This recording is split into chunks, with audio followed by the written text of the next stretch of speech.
মুখে দুর্গন্ধ বা নিঃশ্বাসে দুর্গন্ধ খুব কমন একটা সমস্যা এবং এই সমস্যাতে যারা ভুক্তভোগী তারাই আসলে জানেন যে এটা আসলে কতটা বিব্রতকর।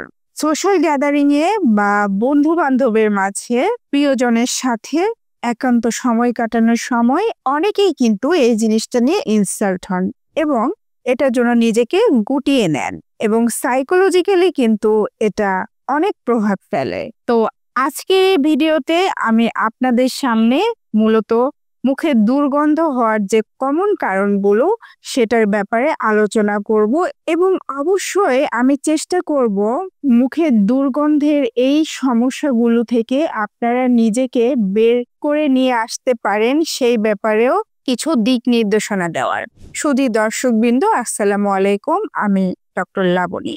মুখে দুর্গন্ধ হওয়ার সবচেয়ে কমন এবং সবার প্রথম যে কারণটি বলবো সেটি হচ্ছে জিঞ্জিভাইটিস বা মাড়ির প্রদাহ।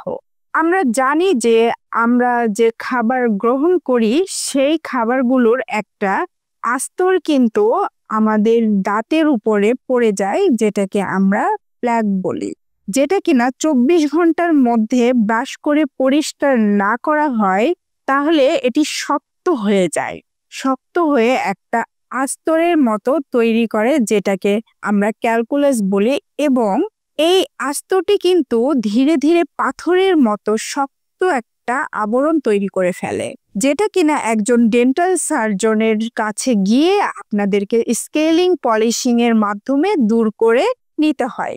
আদারওয়াইজ এটা বের হয় না, এটা ব্রাশের মাধ্যমে আর যায় না।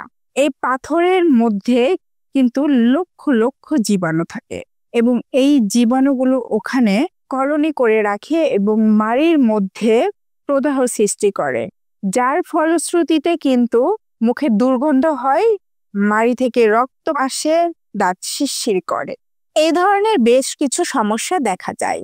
তো মুখে দুর্গন্ধ হওয়ার সবচেয়ে কমন এই কারণটি যেটা মাড়ির প্রদাহ, সেটা থেকে দূরে থাকার জন্য আপনাদের যেটা অভ্যাস করতে হবে সেটা হচ্ছে রাতের বেলা ঘুমানোর আগে ব্রাশ করা এবং সকালে নাস্তা খাওয়ার পরে ব্রাশ করা। এই দুইটার রেগুলার করার অভ্যাস কন্টিনিউ করতে হবে এবং এর পাশাপাশি দুই দাঁতের মাঝখানে খাবার জমেও কিন্তু অনেকের মুখে দুর্গন্ধ হয়, অর্থাৎ দুই দাঁতের মাঝখানে আমাদের কিছু কিছু জায়গায় খাবার জমে থাকতে পারে, যেটা কিনা ব্রাশের মাধ্যমে পরিষ্কার হয় না এবং সেটা যদি পরিষ্কার না করা হয় তাহলে যেটা হয় যে সেই খাবারটি পচে আপনার মুখে দুর্গন্ধ হবে। তো সেটা থেকে মুক্তি পেতে আপনাদের রেগুলার ফ্লসিং করতে হবে রাতের বেলা এবং দুপুরে খাবার পরে ফ্লসিং করে ফেললে সেখান থেকে খাবারটা বের হয়ে গেলে আর মুখে দুর্গন্ধ হবে না।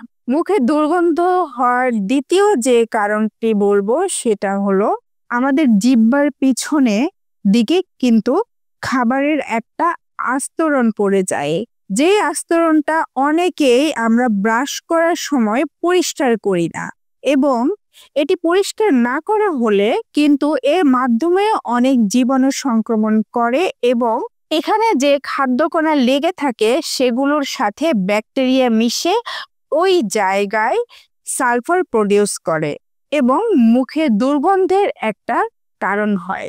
সুতরাং আপনাদের ব্রাশ করার সময় বিশেষ করে রাতের বেলা জিহ্বার পিছন দিকেও একটু ব্রাশের সাহায্যে পরিষ্কার করবেন। এই ধরনের সমস্যা থেকে দূরে থাকার জন্য কার্যকরী ভূমিকা পালন করবে। মুখে দুর্গন্ধ হওয়ার আর একটা কমন কারণ হচ্ছে আপনার ড্রাই মাউথ বা মুখের ভিতরটা শুষ্ক থাকা।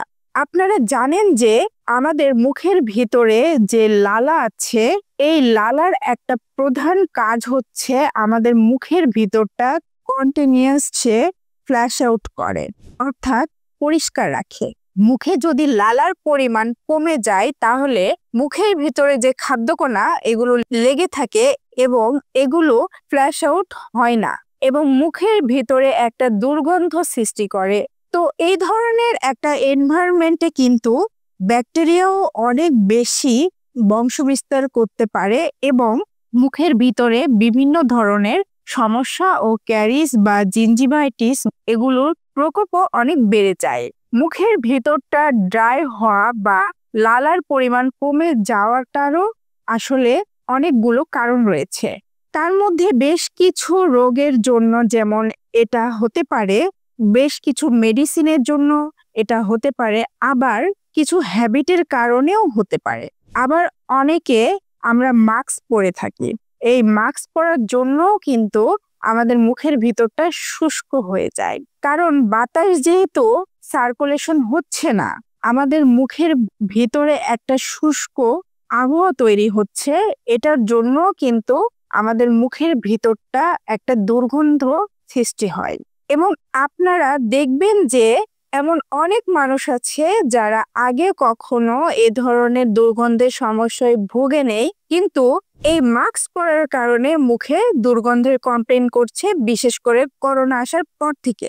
তো আমাদের জন্য যেটা করণীয় বা তাদের জন্য যেটা করণীয় বা তাদের জন্য যেটা উপদেশ, সেটা হচ্ছে যেখানে আপনারা মাস্ক ব্যবহার করেন সেখানে যে নিরাপদ জায়গাগুলো আছে, কোনো ধুলোবালি নেই, সেখানে আপনারা নিয়মিত কুলি করতে পারেন। অর্থাৎ 2 থেকে 3 ঘন্টা পর পর যদি আপনারা কুলি করেন এবং কিছুটা পানি পান করেন, সেক্ষেত্রে এই মাস্কের কারণে যে মুখে দুর্গন্ধ হয় সেটা থেকে বের হয়ে আসতে পারবেন। ড্রাই মাউথ বা মুখ শুকনো হয়ে যাওয়ার আরো কিছু কমন কারণ আছে। তার মধ্যে কিছু সিস্টেমিক ডিজিজও কিন্তু মুখের ভিতরটা শুকনো করে দিতে পারে, মুখের ভিতরে লালার সরবরাহ কমিয়ে দিতে পারে। যারা ক্যান্সারের রোগী তাদের জন্য রেডিয়েশন থেরাপি দেওয়া হয়, তখনও কিন্তু ড্রাই মাউথের যে প্রবলেম সেটা কিন্তু ওনারা ফেস করেন।